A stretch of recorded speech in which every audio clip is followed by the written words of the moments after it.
Hi guys, welcome to कागज garden. देखो मेरे कैलेंडुलास, ओह माय गॉश, इतने ज्यादा खिले हुए हैं। Oh my gosh, just look at them. Oh my gosh, देखो जरा कितने मजे मजे के खिले हुए हैं। ये देखो इस वाले पॉट में कितने ज्यादा मजे के खिले हुए हैं। ये देखो इतने बड़े बड़े से फ्लावर्स। ये देखो मेरे हाथ से अंदाजा लगा लो कि इनका साइज क्या होगा, इतने बड़े बड़े से। और यहाँ पे भी देखो कितना मजे का है ये वाला, देखो जरा ये इस तरह से।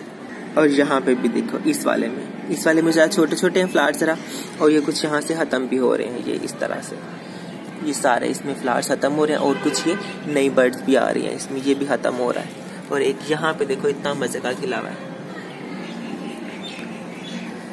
तो अभी इनका इंट्रोडक्शन मैं दूं वो इस तरह से कि लास्ट ईयर मैंने एक प्लांट लाया था, फिर उस प्लांट के जो फ्लावर्स लगे उनके जो सीड्स बने वो मैंने सेव कर लिए, और इस ईयर मैंने उन्हें सीड्स को दोबारा से लगाया और मेरे इतने सारे प्लांट्स उसमें से निकल आए। ऑलमोस्ट काफ़ी सारे मेरे निकल आए थे सीड्स जो मैंने लगाए थे। और फिर बाद में मैंने कुछ यहाँ पे लगा दिए, कुछ मैंने और जगह पे लगाए, कुछ मैंने और जगह पे लगाए, बहुत सारे मैंने लगाए। मैं सारे दिखाता हूँ आप लोगों को। पहले इसके नाम मैं बता दूं कि इंग्लिश में इसको कैलेंडुला कहते हैं और उर्दू में इसे गुले अशरफी कहते हैं, और एक इसका कॉमन नेम भी है, इसे पॉट मैरीगोल्ड भी कहते हैं। लेकिन मैरीगोल्ड को ही अगर मैरीगोल्ड कहा जाए तो वो ज़्यादा ठीक रहेगा, इसको कैलेंडुला और गुले अशरफी ही बोल लेते हैं। कैलेंडुलास मुझे बहुत अच्छे लगते हैं। सर्दियों में मोस्टली लोग जो है वो मैरीगोल्ड इस तरह से ज़्यादा लगाते होते हैं, लेकिन मैरीगोल्ड मैंने एक दफ़ा ट्राई किए थे, मुझे कुछ इतने खास अच्छे भी नहीं लगते थे, लेकिन फिर मैंने ट्राई कर लिया, लेकिन फिर भी मुझे उनका मज़ा नहीं आया। तो फिर उसके बाद से मैंने मैरीगोल्ड उस तरह से नहीं लगाई। नो डाउट मैरीगोल्ड बहुत मज़े के लगते हैं, लेकिन मुझे मैरीगोल्ड से भी ज़्यादा मज़े के ये कैलेंडुलास लगते हैं। देखो ज़रा कितने मज़े के खिल रहे हैं ये इस तरह से। यहाँ पे मेरे पास इसमें दो वैरायटीज हैं, देखने में एक जैसे लग रहे हैं लेकिन हल्का सा डिफरेंस है दोनों में।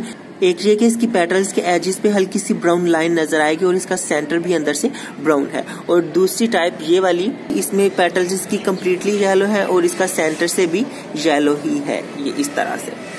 और इसमें मोस्टली कॉमनली दो कलर्स ही होते हैं, ये येलो वाला एक जो मेरे पास है, और इसमें एक ऑरेंज वाला होता है। और ऑरेंज वाला मेरे पास नहीं है, मैं सोच रहा हूँ कि एक प्लांट इस सीजन में मैं उसका भी ले आऊँ, फिर उसके सीड सेव करके अगले दफा उससे भी मैं ज्यादा कर लूंगा। लेकिन फिलहाल मेरे पास ये येलो वाला ही है, तो देखता हूँ कि अगर ऑरेंज वाला भी कहीं से कोई मिलता है अच्छे वाला तो फिर वो वाला भी लेता हूँ, क्योंकि इसमें भी काफी सारी इसकी टाइप्स आती हैं। कुछ सिंगल वाले आते हैं, कुछ डबल वाले आते हैं, कुछ बड़े फ्लावर्स वाले आते हैं, कुछ छोटे फ्लावर्स वाले आते हैं। तो कोशिश करो कि आप बड़े फ्लावर्स वाला ये वाला इस तरह का मल्टी लेयर पेटल वाला लो, तो वो ज्यादा अच्छा लगता है। सिंगल पेटल वाले कुछ इतने खास अच्छे लगते नहीं है। तो आप इतनी मेहनत भी कर रहे हो, फिर इतने अच्छे फ्लावर्स भी नहीं उस पर आ रहे हैं, तो फिर उस तरह से मजा आता नहीं है। तो इसलिए यूं बड़े से फ्लावर वाला अगर आप प्लांट लो तो वो आपका ज्यादा अच्छे से रहेगा। ये मेरे पास यहाँ पे अभी जो पड़े हुए हैं, ये 6 प्लांट मेरे पास पड़े हुए हैं, 1 2 3 4 5 और 6, और इन्हें मैंने इस तरह से पॉली बैग्स में लगाया हुआ है। ये ऐसे ये सारे जो है मेरे इस तरह से पॉली बैग्स में लगे हुए हैं। ये ग्रो बैग्स हम किस तरह से बना सकते हैं, इस पे मेरी एक अलग से वीडियो, वो आप सर्च करके देख सकते हो, उसका लिंक पे मैं डिस्क्रिप्शन में डाल दूंगा। ये इस तरह से काफी बड़े साइज का बैग है ये। इसको मैं अगर थोड़ा साइड से करके दिखाऊं ताकि इसका साइज जो है वो ठीक से क्लियर नजर आ जाए। ये मेरे हाथ से थोड़ा सा बड़ा है, मतलब कि 1.5 हाथ कह लो, ये इतना है। और इसमें मिट्टी भी काफी ज्यादा है और इसको स्पेस ज्यादा चाहिए होती है। कैलेंडुला को जितनी ज्यादा स्पेस मिलेगी उतना ज्यादा ये बड़ा ग्रो करेगा, उतनी ज्यादा इस पे फ्लावर्स अच्छे आएंगे और बड़े साइज के आएंगे फ्लावर्स। छोटी जगह पे भी ग्रो कर जाएगा, लेकिन वो फिर उस तरह से मजा नहीं आएगा, प्लांट का छोटा सा रह जाएगा, फ्लावर्स भी छोटे आएंगे, प्लांट की हाइट भी छोटी रह जाएगी। तो वो उस तरह से जितनी ज्यादा इसको जगह मिलेगी उतना ज्यादा ये अपना फुली ग्रो करेगा और उतने ही इसके मैक्सिमम साइज के अपने फ्लावर्स निकालेगा। अगर इंचेस के हिसाब से पॉट का साइज देखा जाए तो 7 इंच 8 इंच जो है वो इसके लिए मिनिमम जो है इसके लिए ठीक रहेगा, 7 to 8 इंच। लेकिन अगर आप मैक्सिमम परफॉर्मेंस चाहते हो तो आपको इसका साइज भी मैक्सिमम करना पड़ेगा। मैक्सिमम इसका साइज 12 इंच तक जो है वो इसके लिए बहुत आइडियल साइज रह सकता है, कि अगर आप 12 इंच के पॉट में इसे ग्रो कर रहे हो तो फिर आपको इसमें फुल ग्रोथ और फुल ब्लूम्स देखने को मिलेंगे।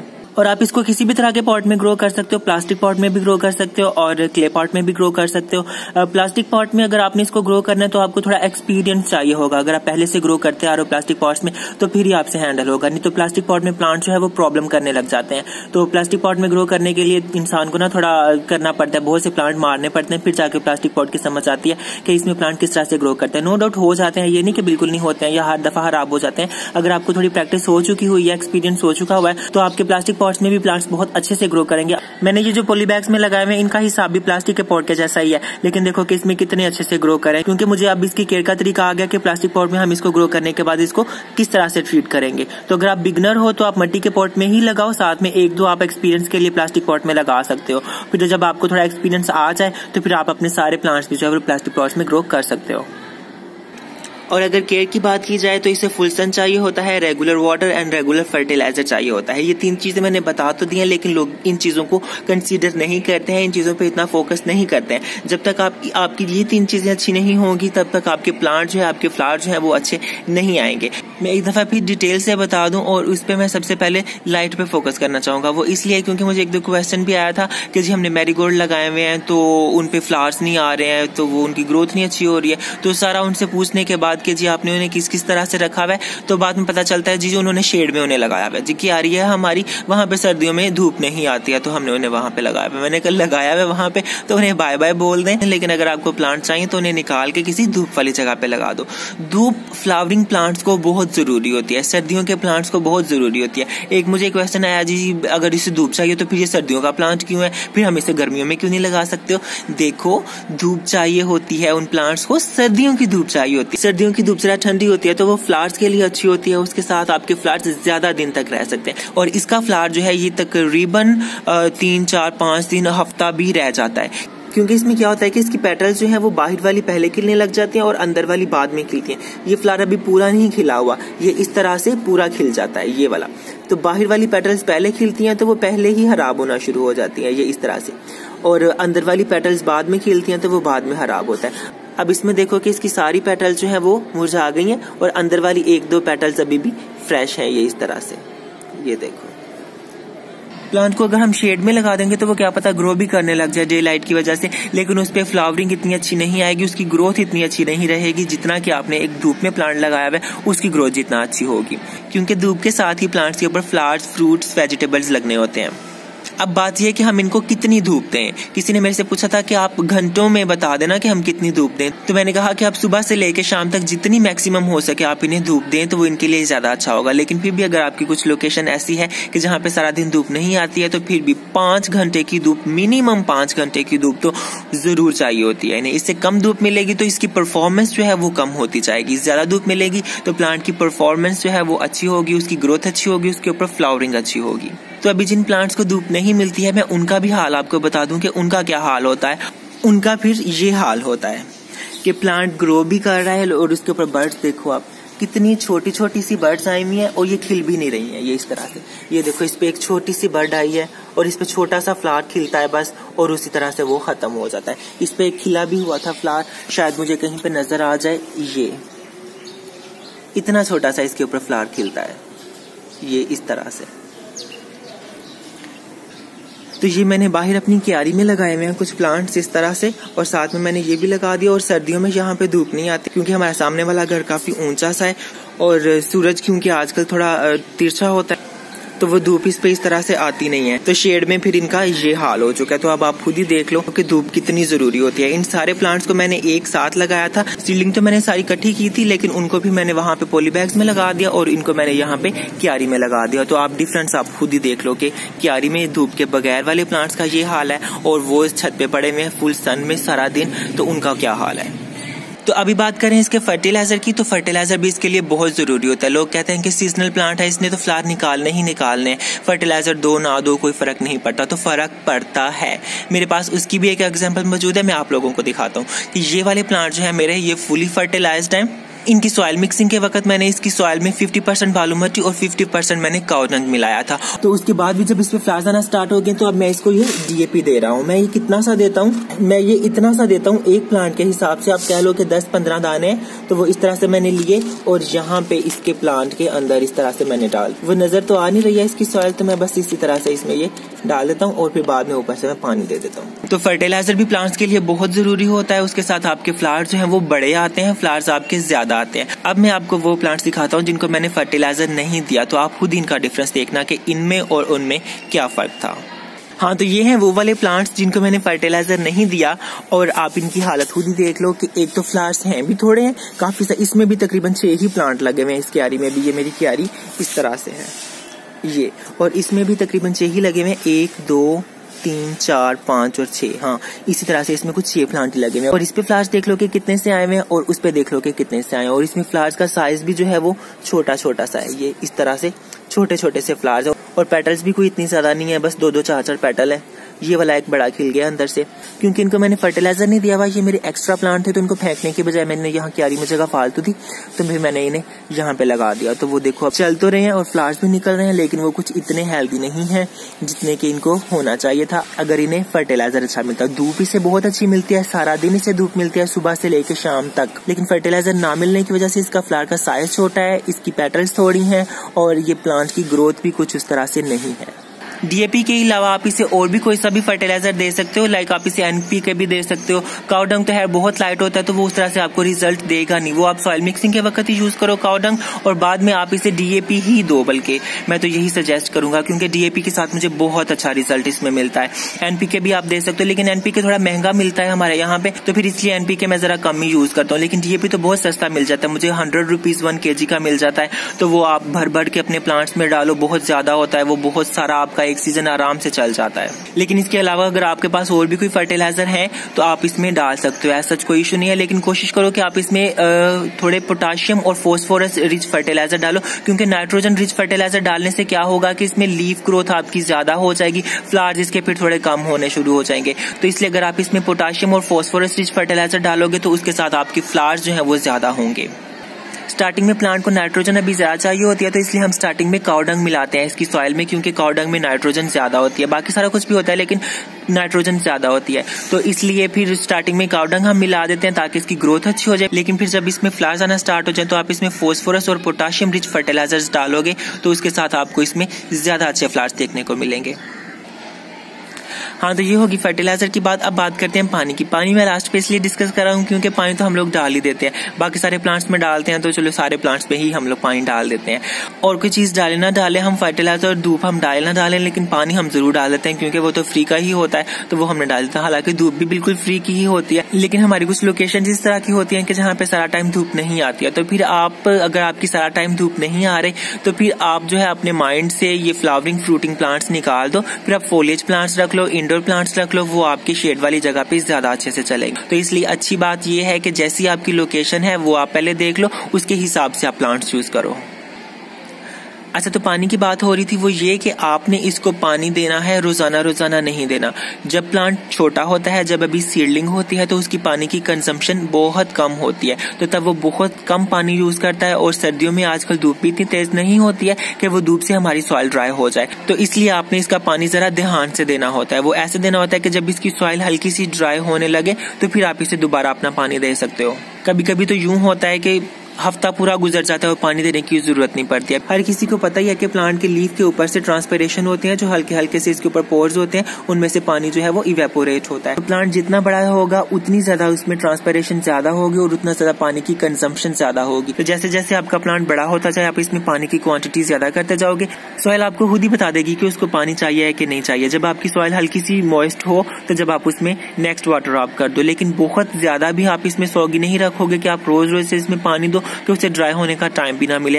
एक्चुअली प्लांट को ड्राई कंडीशंस जो हैं वो भी देनी चाहिए, उसके साथ आपका प्लांट एक्टिव रहता है। लेकिन फुली ड्राई नहीं करना कि इसकी सॉइल बिल्कुल ड्राई हो चुकी है फिर आप इसमें पानी दे रहे हो। हल्की सी जब नमी मौजूद हो मिट्टी में तो आप इसमें दोबारा से पानी डाल दो।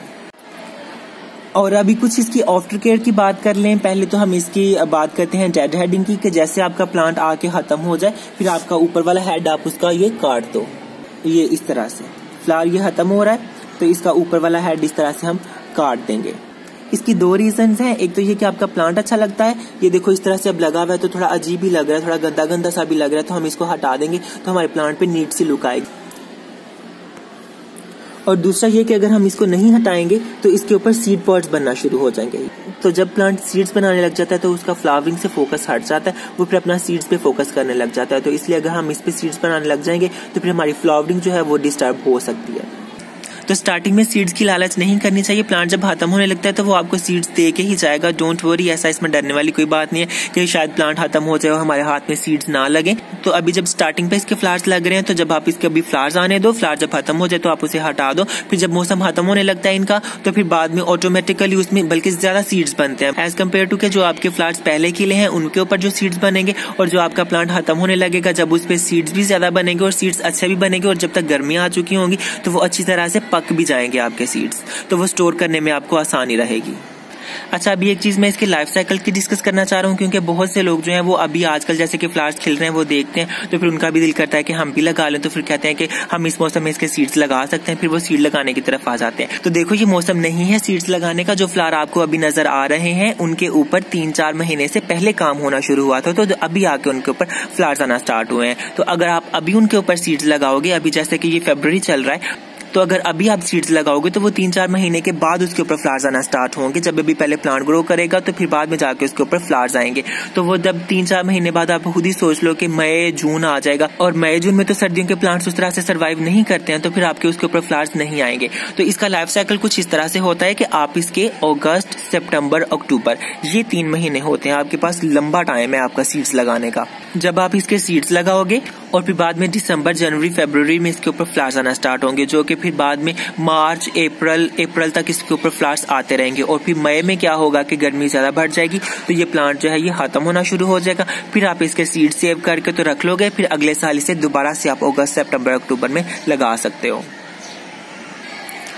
और एक मेरे से किसी ने पिंचिंग का भी पूछा था कि इसकी हम पिंचिंग कर सकते हैं कि नहीं, तो कर भी सकते हो आप और नहीं भी कर सकते हो। मैंने तो नहीं की थी, क्योंकि इसका क्या होता है कि जो फर्स्ट फ्लावर आता है वो बहुत बड़ा होता है। अब फर्स्ट फ्लावर तो मेरा इनमें से वो अब कोई भी नहीं रहा जो इनके ऊपर फर्स्ट फ्लावर इनके आए थे, लेकिन मैं आपको जरूर दिखाऊंगा। वो मेरी एक दूसरी वीडियो आएगी कैलेंडुला पे कंप्लीट वाली, जिसमें मैंने स्टार्ट टू एंड सारा ग्रो करके बताया आपको।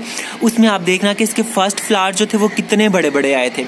तो अगर हम पिंचिंग करके इसका फर्स्ट फ्लावर हटा देंगे तो वो फिर हमें वो पहले वाला जो बड़ा फ्लावर है वो एंजॉय करने को नहीं मिलेगा। तो इसलिए आप इसकी पिंचिंग नहीं करो तो भी इसके फ्लावर ज्यादा आ जाएंगे। पिंचिंग हम इसलिए करते हैं कि इसके ऊपर हमारी फ्लावर की काउंट जो है वो ज्यादा हो सके, लेकिन पिंचिंग के बगैर भी अगर आपके इतने ज्यादा फ्लावर्स लग रहे हैं तो मेरा नहीं ख्याल के पिंचिंग करने की कोई जरूरत रह जाती है। तो आप इसकी पिंचिंग ना ही करो तो ज्यादा अच्छा रहेगा।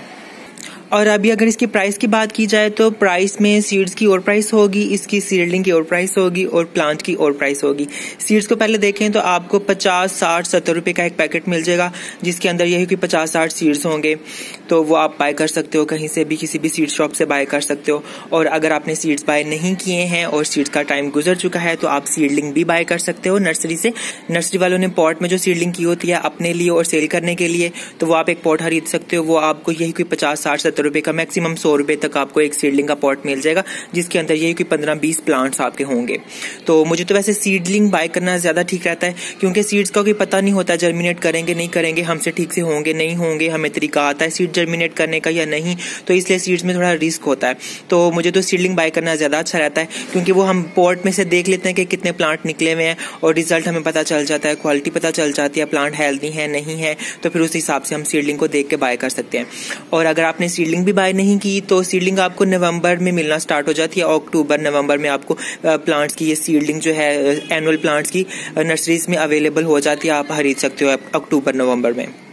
लेकिन अगर आपने सीडलिंग भी बाय नहीं की और फिर बाद में आप प्लांट लगाना चाह रहे हो तो आपको तैयार प्लांट जो है, एक प्लांट आपको मिल जाएगा नर्सरी से, यही कोई 50 रुपए तक आपको इजीली मिल जाएगा। 50 तो है, मैंने ज्यादा बता दिए, 30, 40 या 50 रुपए तक आपको इजीली प्लांट जो है, एक प्लांट आपको तैयार फ्लावरिंग वाला प्लांट जो है आपको मिल जाएगा नर्सरी से।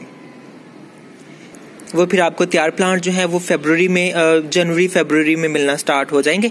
आप फिर देख लो जो प्लांट अच्छा है, हेल्दी है, जिसपे ज्यादा फ्लावर्स आ रहे हैं, और कोशिश करो कि जिसपे ज्यादा बर्ड्स आ रहे हैं आप वो प्लांट बाय करो, क्योंकि फ्लावर जिसपे ज्यादा आ रहे होंगे वो तो आपके 1-2 दिन में खत्म हो जाएंगे। लेकिन अगर जिसपे बर्ड्स आ रहे हैं तो वो फिर आपके बर्ड्स अभी बड़े होंगे, खिलेंगे, तो वो आपके पास ज्यादा टाइम के लिए रह सकता है। वैसे तो इसमें न्यू बर्ड्स आते रहते हैं, न्यू फ्लावर्स आते रहते हैं, खिलते रहते हैं, पुराने खत्म होते रहते हैं, तो एज सच इसमें वो नहीं होता है। लेकिन फिर भी अगर जिसपे पहले से ही ज्यादा बर्ड्स आ रहे होंगे फिर आपको उसकी ग्रोथ का आइडिया हो जाएगा कि इसमें अभी अगर इतने बर्ड्स आ रहे हैं तो बाद में भी जाकर इस पे ज्यादा फ्लावर्स खिलेंगे। तो ये कैलेंडुलास के साथ मेरा तीसरा साल है। हर साल मैं इसी तरह से इसके सीड सेव कर लेता हूँ और नेक्स्ट ईयर मैं उसे फिर से लगाता हूँ। कुछ लोग कहते हैं कि सीड से जब हम इस तरह से प्लांट लेते हैं तो वो फ्लावर की क्वालिटी नहीं रहती है जो कि फर्स्ट फ्लावर की होती है, जो हाइब्रिड करते हैं कुछ किस तरह से सीड्स प्रोड्यूस करते हैं, आई डोंट नो।